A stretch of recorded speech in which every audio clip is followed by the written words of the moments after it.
Yes, dear ones, again welcome back to Sharda Academy. Right? Last video में हमने magnetic effect of electric current cover किया था. उसके अंदर बहुत सारे टॉपिक हमने कवर किए थे और लास्ट टॉपिक था उसका motion of charge particle in uniform magnetic field. ठीक है, अब हम स्टार्ट करने वाले हैं.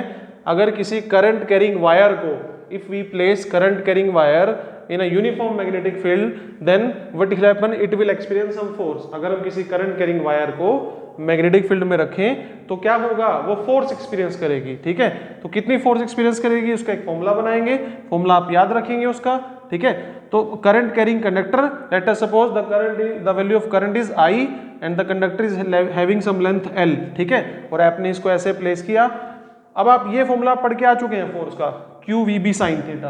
तो आपको जस्ट करना क्या है, आपको इसमें QVB sin थीटा में करंट लेके आना है. चार्ज की जगह आप करंट लेके आओगे. तो चार्ज की जगह करंट कैसे आएगा? टाइम से डिवाइड कीजिए, टाइम से मल्टीप्लाई कीजिए. तो charge upon time becomes current और velocity into time becomes length. तो formula becomes ILB sin theta. This formula you have to remembered. ठीक है, आपको फॉर्मूला याद रखना है, ILB sin theta. So the formula becomes F vector equal I L cross B in vector form. ठीक है, and the direction of force calculated by can be calculated by using Fleming left hand rule. ये हम पहले भी discuss कर चुके हैं कि फोर्स की डायरेक्शन हम फ्लेमिंग लेफ्ट हैंड रूल से निकालेंगे. ठीक है, सो L cross B will give the direction of force. ठीक है, क्लियर? तो ILB sin थीटा फॉर्मूला याद रखना, डायरेक्शन बता दिए, आगे कवर करते हैं. Yes students, next topic is force between two parallel conductors carrying current. Important topic है, रिजल्ट इज वेरी इंपॉर्टेंट. तो आपको याद रखना है, force between two parallel conductors carrying current. These are the two parallel conductor and this should be infinite. ये infinite होना चाहिए बनाने वाला मैग्नेटिक फील्ड, तभी जाके आप जो है इसको कर पाएंगे. ठीक है, अब दो कंडक्टर हैं, this is wire 1, this is wire 2. Infinitely long conductor हैं. ठीक है, इसमें करंट फ्लो कर रहा है I1, इसमें करंट फ्लो कर रहा है I2. दोनों के बीच में सेपरेशन है D. ध्यान से समझिए, दो conductor, separation D, I1 I2 is the current. ठीक है, तो होगा क्या? अब वायर 1 है, इसमें करंट फ्लो कर रहा है, ये भी मैग्नेटिक फील्ड बनाएगा. वायर 2 भी मैग्नेटिक फील्ड बनाएगा. तो ये जब मैग्नेटिक फील्ड बनाएगा, इसकी मैग्नेटिक फील्ड में ये क्या करेगा? फोर्स एक्सपीरियंस करेगा. क्यों करेगा? अभी आपने पढ़ा फोर्स होने current carrying conductor in magnetic field. तो मैग्नेटिक फील्ड बनाई 1 ने, फोर्स किसने एक्सपीरियंस करी? 2 ने. ऐसे ही 2 जब बनाएगा मैग्नेटिक फील्ड तो 1 एक्सपीरियंस करेगा. तो पहले देख लेते हैं 1 कितनी मैग्नेटिक फील्ड बनाएगा और कहां बनाएगा. हम सपोज करके चल रहे हैं करंट दोनों का सेम डायरेक्शन में है. ठीक है, अगर करंट सेम डायरेक्शन में है, करंट ऊपर जा रहा है, तो अगर स्ट्रेट कंडक्टर हो, मैंने आपको बताया नॉक रूल लगाएंगे. तो नॉक रूल लास्ट वीडियो में बताया था. तो आपको क्या करना है, थंब को करंट की डायरेक्शन में रखना है और नॉक करना है. अब नॉक कर पा रहे हो तो इनवर्ड है, अगर नॉक कहीं नहीं कर पाओगे तो आउटवर्ड. इधर कहां बनेगी? आउटवर्ड बनेगी. ठीक है, तो यहां पर जो मैग्नेटिक फील्ड बनाई 1 ने, वो इनवर्ड बनाई. ठीक है, अब इनवर्ड मैग्नेटिक फील्ड बनाई और बनाई कितनी? Infinitely long. एम्पियर्स लॉ की first application mu naught I1 by 2 pi D. कितनी मैग्नेटिक फील्ड बनेगी? Mu naught I1 by 2 pi D. D is the separation. ठीक है, अब मैग्नेटिक फील्ड कौन बना रहा है? वायर 1 बना रही है. फोर्स कौन एक्सपीरियंस कर रहा है? वायर 2 कर रही है. हम ये लेके चल रहे हैं. ठीक है, आप ये भी ले सकते हो कि मैग्नेटिक फील्ड बनाए वायर 2 और फोर्स एक्सपीरियंस करे वायर 1. सिमिलर आना है रिजल्ट, इसलिए चीजों को एक तरीके से समझ लेते हैं. तो फोर्स एक्सपीरियंस करेगा सेकंड वाला, फील्ड बनाई है फर्स्ट वाले ने. अभी फॉर्मूला पढ़ा था आपने, F equal to ILB sin theta. तो B किसने बनाया? इसने बनाई, फील्ड बनाई फर्स्ट ने. करंट कैरिंग कंडक्टर किसमें? इसमें फोर्स निकाल रहे हो, तो इसका करंट कितना? I2. इसकी लेंथ कितनी है? L. ठीक है, तो फोर्स अपॉन लेंथ कितना आ जाएगा? Force upon length, force per unit length कितना आएगा? B1 I2 sin theta. अब थीटा कितना है? थीटा किसके बीच में एंगल है? L और मैग्नेटिक फील्ड में. अब ये रहा L, ये लेंथ है और मैग्नेटिक फील्ड अंदर है, तो थीटा हो गया 90 डिग्री. sin 90 हो गया 1. तो फोर्स अपॉन लेंथ क्या आ गया? B1 की वैल्यू रख दी I2, sin 90 हो गया 1. तो फोर्स अपॉन लेंथ का फॉर्मूला रखना है, force per unit length is equal to mu naught I1 I2 by 2 pi D. बहुत इंपॉर्टेंट फॉर्मूला है, mu naught I1 I2 by 2 pi D. ठीक है, अब ये हम ये ऑब्जर्व करेंगे कि इस पर फोर्स लगी. इस पर फोर्स लगेगी कहां? अगर हम फ्लेमिंग लेफ्ट हैंड रूल से निकालें, Fleming left hand rule, magnetic field index finger, ये करंट जा रहा है ऊपर, फोर्स लगेगी टुवर्ड्स लेफ्ट, इधर फोर्स लग रही है. ठीक है, 2 पर. ऐसे ही अगर 1 पे निकालेंगे सिमिलर आएगा, 1 पे फोर्स आएगी इधर. मतलब दोनों कंडक्टर क्या करेंगे? अट्रैक्ट करेंगे. दोनों कंडक्टर क्या करेंगे? अट्रैक्शन होगी दोनों में. कब? जब करंट सेम डायरेक्शन में होगा. अगर करंट को ऑपोजिट कर दो, इसमें करंट इधर, इसमें नीचे, तो ये होंगे दोनों एक दूसरे को रिपेल करेंगे. मैग्नीट्यूड सेम रहेगा, बस अट्रैक्शन की जगह क्या आ जाएगा? रिपल्शन. ठीक है, इसके कंक्लूजन में अभी लिखवा देता हूं, ये आपको समझ में आ जाना चाहिए. रिजल्ट आपको मेनली ध्यान रखना है, mu naught I1 I2 by 2 pi D. तो क्या क्या रिजल्ट अभी बताए मैंने, if current in both is in same direction, अगर करंट सेम डायरेक्शन में हो तो क्या होगा, दोनों में क्या होगी, अट्रैक्शन होगी। पहली बात तो अट्रैक्शन याद रखनी है। दूसरा, मैग्नीट्यूड कितना होगा, फॉर्मूला क्या होगा, फोर्स कितनी एक्सपीरियंस करेगा, mu naught I1 I2 by 2 pi D, this is the amount of force experienced by both the conductors. ठीक है। दूसरा रिजल्ट क्या है, if current is in opposite direction, अगर करंट किस में हो, ऑपोजिट डायरेक्शन में हो, तो क्या होने वाला है, both will repel each other, repulsion, both will repel each other, repulsion रहेगी और मैग्नीट्यूड रहेगा same, mu naught I1 I2 by 2 pi D. This is the force, in fact per unit length है ये, force per unit length experienced by the conductors. ठीक है, कौन से conductor, जो पैरेलली प्लेस्ड है। ठीक है बेटा, इस बेटा नेक्स्ट टॉपिक स्टार्ट करते हैं। उससे पहले जिसका नाम है magnetic dipole moment. Magnetic dipole moment, जैसे आपने इलेक्ट्रिक डायपोल मोमेंट पढ़ा है, सिमिलर है। इलेक्ट्रिक डायपोल मोमेंट क्या होता था, जो डायपोल की स्ट्रेंथ को शो करता था। पहले इलेक्ट्रिक डायपोल मोमेंट क्या होता था, दो पोल्स, एक पॉजिटिव चार्ज एक नेगेटिव चार्ज, ये माइनस क्यू ये प्लस क्यू, ठीक है, two equal and opposite charges separated by small distance, इसी को बोलते थे ना इलेक्ट्रिक डायपोल। अब यहाँ पर क्या होगा, यहाँ पर आप एक बार मैग्नेट रखोगे, ठीक है, एक साउथ एक नॉर्थ, ये बार मैग्नेट है, और बार मैग्नेट की जो ये इसकी लेंथ होगी मान लो 12 है, तो वही चीज है, बार मैग्नेट एक मैग्नेटिक डायपोल है, इसकी लेंथ को हम बोलेंगे 12, जो भी सिंबल है। It consist of pair of magnetic dipoles of equal and opposite strength, equal strength होनी चाहिए दोनों पोल की। अगर इसकी पोल स्ट्रेंथ हम -m लेके चले, इसकी पोल स्ट्रेंथ को +m मानेंगे। ठीक है, साउथ को हम -q के इक्विवेलेंट मानते हैं, नॉर्थ को +q के इक्विवेलेंट मानते हैं। रीजन क्या है, रीजन ये है कि ये -q है तो हमने इसको -m मान लिया, ठीक है, और ये +q है तो +m मान लिया। तो what is small m, small m is the pole strength, small m क्या है, पोल स्ट्रेंथ।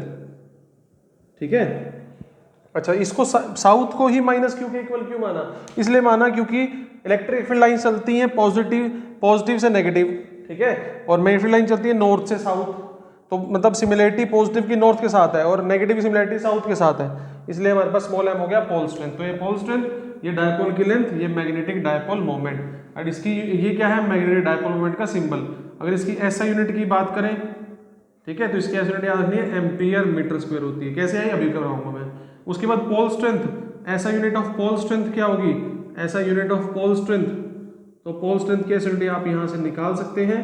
पोल स्ट्रेंथ की यूनिट निकलेगी यहां से, स्मॉल m का फॉर्मूला क्या बनेगा, मोमेंट बाय लेंथ, मोमेंट की अभी पढ़ी थी एम्पियर मीटर स्क्वायर, लेंथ की मीटर, एम्पियर मीटर आ गया हमारे पास, एम्पियर मीटर, ये पोल स्ट्रेंथ की क्या आ गई, ऐसा यूनिट। तो ऐसा यूनिट मैग्नेटिक मोमेंट की ampere metre square, pole strength की एम्पियर मीटर, ये हो गया मैग्नेटिक डायपोल मोमेंट। बहुत को it is quite similar with the electric dipole moment और इलेक्ट्रिक डायपोल, राइट। यस बेटा, अब नेक्स्ट है magnetic moment of current carrying loop. अब मैग्नेटिक मोमेंट, जैसे हमारे पास मैग्नेटिक फील्ड बनाने के दो सोर्स है मेनली, एक है हमारे पास करंट कैरिंग वायर, दूसरा है बार मैग्नेट। तो बार मैग्नेट का मैग्नेटिक मोमेंट आपने पढ़ा, वो क्या होता है, product of pole strength and separation between two poles, right, that is called dipole length होगी। अब दूसरा सोर्स क्या है हमारे पास मैग्नेटिक फील्ड बनाने का, दूसरा सोर्स है करंट कैरिंग लूप। तो करंट कैरिंग लूप के पास भी मैग्नेटिक मोमेंट होगा। देखो कैसे होगा, एक आपने करंट कैरिंग लूप लिया, अब करंट कैरिंग लूप में आप सपोज कर लो एक लूप है, ये लूप, इसमें आपने सपोज कर लिया जिस फेज से आप इसको देख रहे हो, मान लो आप इसको ऐसे देख रहे हो, यहां से देख रहे हो, तो करंट सपोज ऐसे फ्लो कर रहा है, तो this is the clockwise direction. तो क्लॉकवाइज जो यहां से देख रहा है उसको तो क्लॉकवाइज अपीयर होगा, जिसका रेफरेंस इस साइड से होगा, इस साइड से होगा, इस लूप के दूसरे साइड से होगा। अगर मेरे को क्लॉकवाइज अपीयर हो रहा है तो उसको अपीयर होगा एंटी क्लॉकवाइज, उसको एंटी क्लॉकवाइज दिखेगा और इस यहाँ क्लॉकवाइज दिखेगा। जैसे मेरे को इस साइड से अपीयर हो रहा है क्लॉकवाइज, देखो मैं क्लॉकवाइज बनाता हूँ, मेरे को क्लॉकवाइज अपीयर हो रहा है, क्लॉकवाइज, ठीक है, ये क्लॉकवाइज बनाया मैंने, क्लॉकवाइज देखिए। अब मेरे को जो क्लॉकवाइज है आपको वो एंटी क्लॉकवाइज अपीयर होगा, एंटी क्लॉकवाइज, ठीक है। तो अगर मेरे को यहाँ पर ये क्लॉकवाइज अपीयर हो रहा है तो यहाँ क्या अपीयर होने वाला है, इसका दूसरा फेज कैसा दिखेगा, ठीक है, एंटी क्लॉकवाइज। और आपने पढ़ा है क्लॉकवाइज के लिए मैग्नेटिक फील्ड कैसी होती है, क्लॉकवाइज के लिए मैग्नेटिक फील्ड होती है इनवर्ड्स, इनवर्ड्स मतलब C for clockwise, C for cross invert मतलब साउथ, एंटी क्लॉकवाइज मतलब नॉर्थ। नॉर्थ देखो, तो इस कॉइल का अगर आपको एंटी क्लॉकवाइज अपीयर होता है तो नॉर्थ, तो इसी से साउथ, तो कितने पोल हो गए बेटा इसके पास? इसके पास हो गए 2 पोल। तो करंट कैरिंग लूप भी मैग्नेटिक मोमेंट की तरह बिहेव करता है। इसका भी एक face, one face of the coil, one face of coil acts as north, एक फेस अगर नॉर्थ की तरह एक्ट कर रहा है, other face of coil act as south, दूसरा फेस कैसे एक्ट करेगा? साउथ। मेन बात है कि इसका फॉर्मूला क्या होगा, तो जितना लूप बड़ा होगा, जितना करंट ज्यादा होगा, उतना ज्यादा डायपोल मोमेंट होगा। तो इसका फॉर्मूला होता है m vector equal I A vector. तो ये किसका मैग्नेटिक मोमेंट है? करंट कैरिंग लूप का। तो मैग्नेटिक मोमेंट के 2 फॉर्मूला आपने पढ़ लिए, एक तो पढ़ा m इंटू 2l, ठीक है, pole strength into dipole length, वो किसके लिए है? वो बार मैग्नेट के लिए है। ये किसके लिए? करंट कैरिंग लूप के लिए। अगर suppose n number of coils हो, n नंबर ऑफ टर्न्स हो या कोयल्स हो, तो आपको n से मल्टीप्लाई कर देना है, तो m आ जाएगा n I A, ये आया मैग्नेटिक मोमेंट। यहीं से ऐसा यूनिट बनाई गई है। अगर आप यहां से ऐसा यूनिट निकालेंगे तो आप इजीली निकाल पाएंगे मैग्नेटिक मोमेंट की, ampere metre square, ampere metre square, ठीक है बेटा। तो ये हो गया मैग्नेटिक मोमेंट किसका? करंट कैरिंग लूप का। छोटे छोटे टॉपिक है, जल्दी जल्दी समझते रहिए।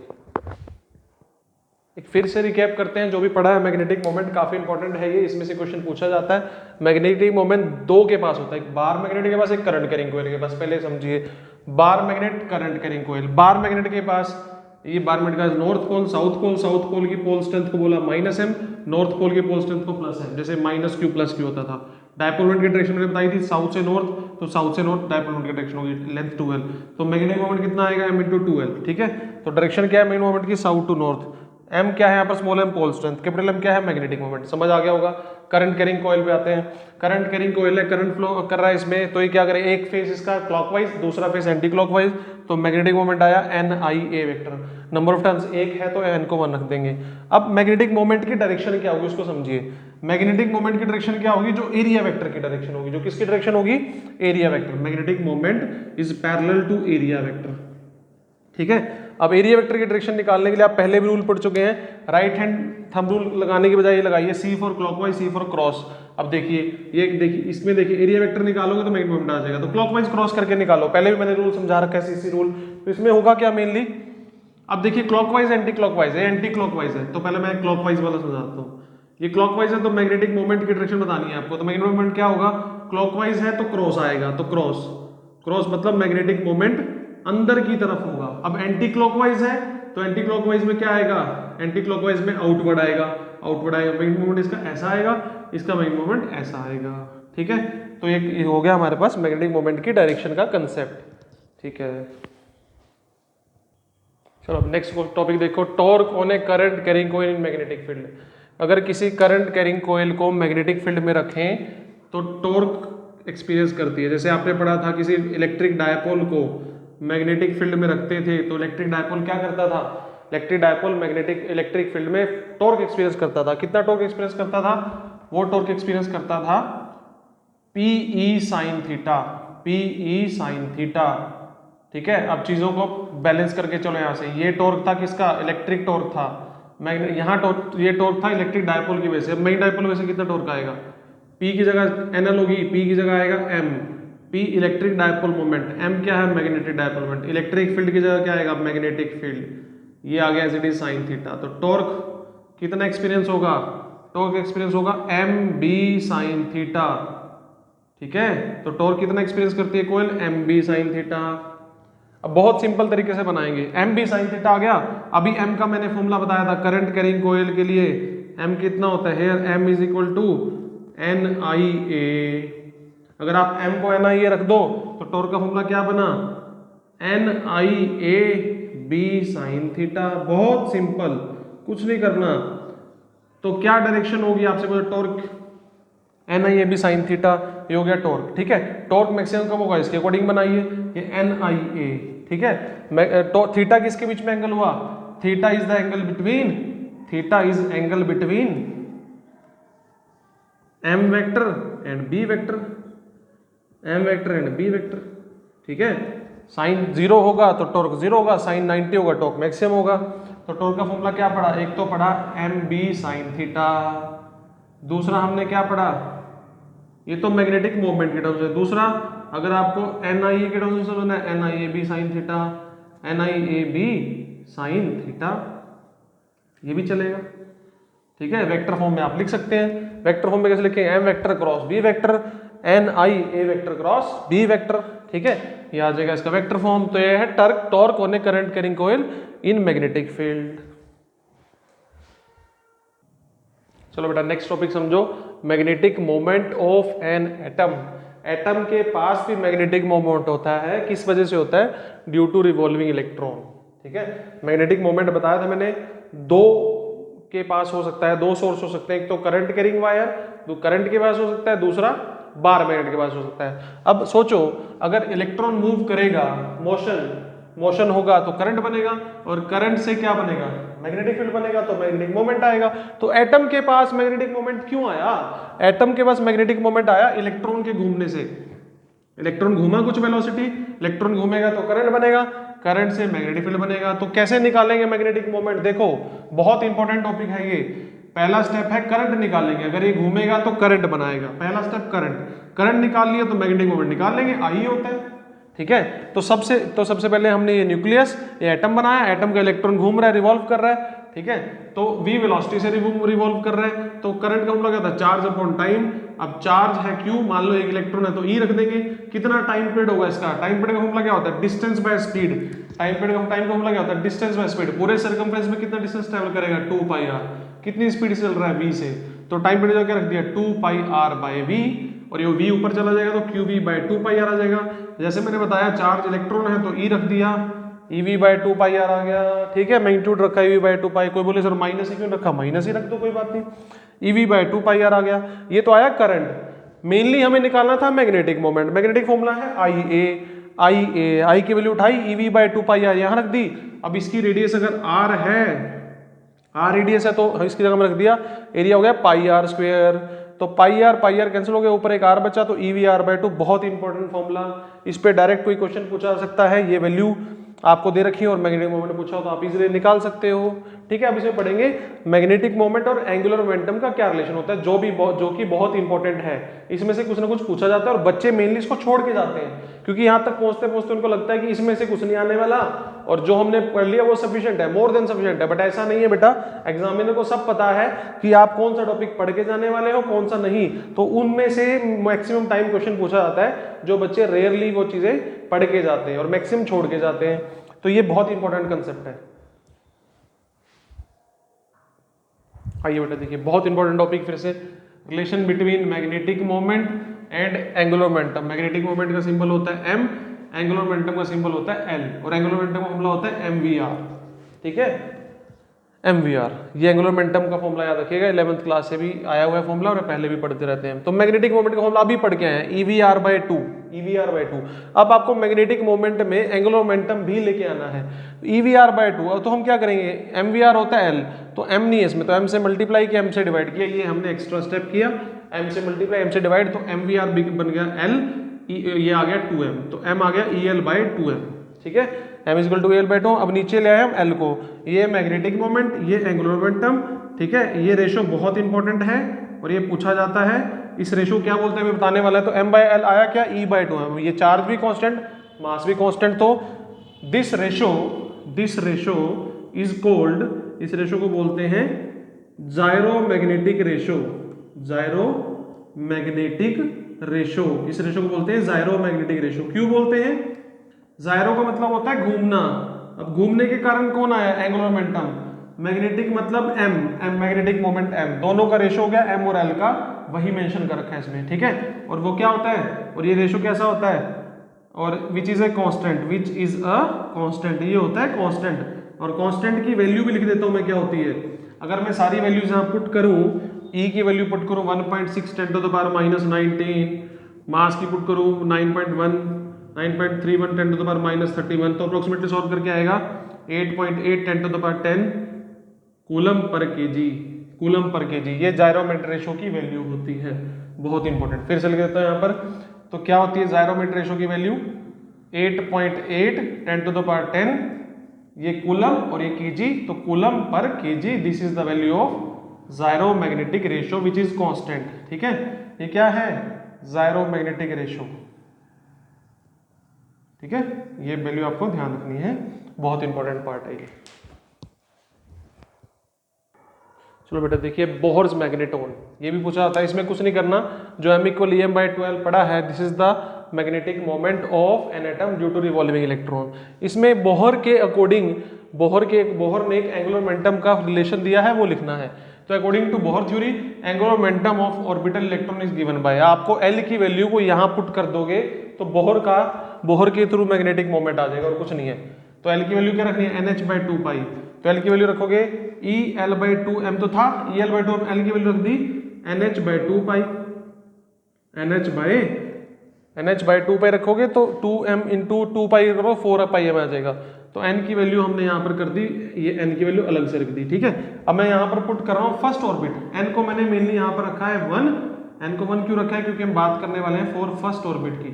फर्स्ट ऑर्बिट में n की वैल्यू होती है 1, तो n को रखा 1, तो हमारे पास मैग्नेटिक मोमेंट बोहर मैग्नेटोन के लिए आ गया 9.23 10⁻24 एम्पियर मीटर स्क्वायर। करना क्या है, जस्ट इस फॉर्मूले में NH/2 पाई रखना है।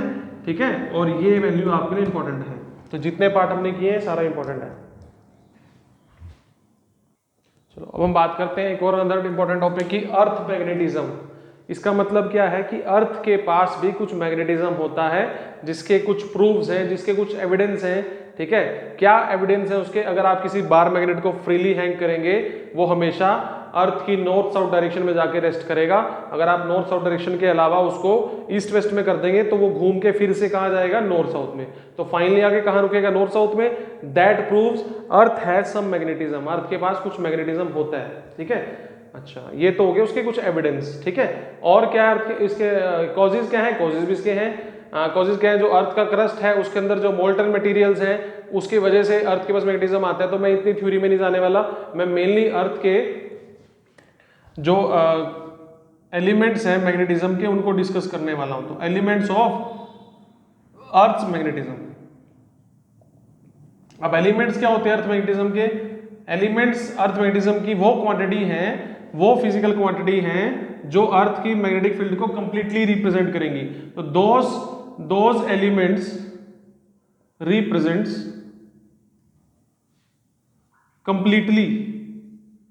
कंप्लीटली क्या रिप्रेजेंट करेंगी, मैग्नीट्यूड एंड डायरेक्शन किसकी, of earth magnetic field. Earth magnetic field की मैग्नीट्यूड और डायरेक्शन को बताएंगे ये एलिमेंट। तो कितने एलिमेंट है, totally 3 elements are there, total 3 elements are there. उनके मैं 1 बाय 1 नाम रख देता हूं। तो पहले तो पता होना चाहिए एलिमेंट्स क्या होते हैं, जो अर्थ की मैग्नेटिक फील्ड को कंप्लीटली डिस्क्राइब करेंगे, मैग्नीट्यूड में भी डायरेक्शन में भी। तो कितने एलिमेंट्स हैं, there are 3 elements, 1 by 1 discuss करेंगे। तो 3 एलिमेंट्स, इंपॉर्टेंट टॉपिक है। 3 एलिमेंट्स कौन कौन से हैं, पहला एलिमेंट है जिसका नाम है मैग्नेटिक डिक्लिनेशन, मैग्नेटिक डिक्लिनेशन। ठीक है, मैग्नेटिक डिक्लिनेशन या एंगल ऑफ डिक्लिनेशन, इसका दूसरा नाम क्या हो सकता है, angle of declination, angle of declination. Symbol है इसका थीटा, इसका सिंबल रखेंगे थीटा। ठीक है, इसको बाद में रीड्रॉ करेंगे, अभी एलिमेंट्स के नाम डिस्कस कर लेते हैं। सेकंड है एंगल ऑफ डिप या मैग्नेटिक डिप, मैग्नेटिक डिप या एंगल ऑफ डिप, इसका सिंबल रहेगा डेल्टा। ये 3 एलिमेंट की नॉलेज अगर हमें आ जाती है तो हम अर्थ के किसी भी पॉइंट पर उसकी मैग्नेटिक फील्ड और उसकी डायरेक्शन बता सकते हैं। थर्ड रहेगा हमारे पास horizontal component of earth's magnetic field. ठीक है, हॉरिजॉन्टल कंपोनेंट अर्थ की मैग्नेटिक फील्ड का, अर्थ मैग्नेटिक फील्ड। तो तीनों को समझ लेते हैं 1 बाय 1। और ये तीसरे वाले में से भी कुछ ना कुछ कंसेप्ट पूछा जाता है। तो एलिमेंट्स डिस्कस करने से पहले हम कैसे अर्थ के पास मैग्नेटिज्म आया उसके थोड़े कॉजेस, पहले एलिमेंट भी डिस्कस हो जाएगा। तो फर्स्ट एलिमेंट डिस्कस करेंगे एंगल ऑफ डिक्लिनेशन, फिर एंगल ऑफ डिप, फिर horizontal component of earth magnetic field. ये तीनों एलिमेंट आपको आने चाहिए। तो पहले मैंने ड्रॉ किया यहां पर अर्थ, एज्यूम कर लिया स्फेरिकल शेप की है, तो ये अर्थ हमने एज्यूम कर ली। ठीक है, अब अगर हम अर्थ की रोटेशन देखें तो ये अर्थ की रोटेशन ऐसे होती है, ये अर्थ का इक्वेटर हो गया। ठीक है, इक्वेटर हो गया तो ये हो गया ईस्ट, ये वेस्ट और ये ईस्ट, ठीक है। और ये इक्वेटर है तो अर्थ की ये एक्सिस रहेगी, this is north, this is south. अब हमने रोटेशन की हेल्प से निकाली है तो इसको ज्योग्राफिक नॉर्थ बोलेंगे, इसको ज्योग्राफिक साउथ बोलेंगे। तो ज्योग्राफिक नॉर्थ, ज्योग्राफिक साउथ क्यों लिखा है ये ज्योग्राफिक नॉर्थ? क्योंकि हमने रोटेशन के अकॉर्डिंग निकाली है, सन रेज के अकॉर्डिंग। यहाँ से सन रेज आ रही है, ठीक है, यहाँ पर सनराइज हो रहा है, यहाँ से सनसेट हो रहा है, तो ये होगी geographic, this is called geographic axis. इसको क्या बोलेंगे बेटा? Geographic axis. So what is geographic axis? Geographic axis is the line joining the geographic north and geographic south. Geographic axis क्या होगी? The line joining the geographic north and geographic south is called geographic axis. Why we called it geographic? क्योंकि earth की rotation की help से हमने बताया है, लेकिन अगर बार मैग्नेट को हम लेके जाएं, बार मैग्नेट विल शो कि ये नॉर्थ है। जो बार मैग्नेट है, ये बहुत इंपॉर्टेंट कंसेप्ट है। बार मैग्नेट क्या शो करता है? बार मैग्नेट बोलता है कि ये एक्चुअल में नॉर्थ होना चाहिए। अकॉर्डिंग टू बार मैग्नेट ये नॉर्थ होना चाहिए अर्थ का, अकॉर्डिंग टू बार मैग्नेट ये अर्थ का साउथ ये होना चाहिए, ठीक है। तो ये मैग्नेट ने शो किया इसलिए बोला मैग्नेटिक नॉर्थ, ये मैग्नेटिक साउथ। तो थोड़ा सा इसमें डिक्लिनेशन है, वो डिक्लिनेशन निकाल। डिक्लिनेशन मतलब मना किया मैग्नेट ने कि एक्चुअल नॉर्थ ये नहीं है, एक्चुअल नॉर्थ और साउथ ये है। तो ये मैग्नेट नॉर्थ मैग्नेटिक साउथ को जो हमने ज्वाइन करके लाइन बनाई, this is called magnetic axis.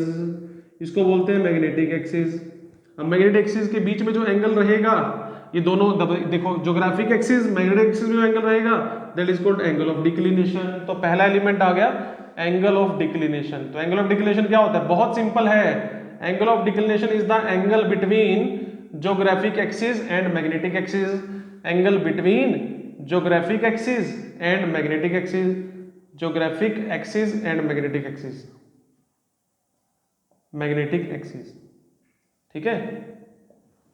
ये बात क्लियर होगी? पहला एलिमेंट आना चाहिए आपको, ये हो गया एंगल ऑफ डिक्लिनेशन। अब अगर आप वो पॉइंट, जिस पॉइंट का डिक्लिनेशन निकालना चाहते हैं उसको भी इंक्लूड कर देंगे। मान लो आप इस पॉइंट का एंगल ऑफ डिक्लिनेशन निकालना चाहते हैं, तो आप इस एक प्लेन सरफेस कट करेंगे, ऐसे कट करेंगे, जैसे फ्रूट को, ऑरेंज को कट करेंगे तो एक प्लेन सरफेस मिलती है ना कट करने के बाद। वो प्लेन सरफेस जो मिलेगी उसको बोलेंगे ज्योग्राफिक मेरिडियन। इसको कट करेंगे, मिलेगी मैग्नेटिक मेरिडियन। उसके बीच के एंगल को भी बोलते हैं एंगल ऑफ डिक्लिनेशन। तो ये हमारा फर्स्ट एलिमेंट है। सेकंड एलिमेंट को डिस्कस करने से पहले आपको ये फर्स्ट एलिमेंट अच्छे से समझ में आना चाहिए। एंगल ऑफ डिक्लिनेशन क्या है बेटा? Angle of declination is the angle between geographic axis and magnetic axis. Geographic axis क्या है? The line joining geographic north geographic south. Magnetic axis क्या है? The line joining magnetic north magnetic south, ठीक है। This is angle of declination. अब इसमें आते हैं सेकंड कंपोनेंट की तरफ। सेकंड कंपोनेंट है angle of dip. Angle of dip,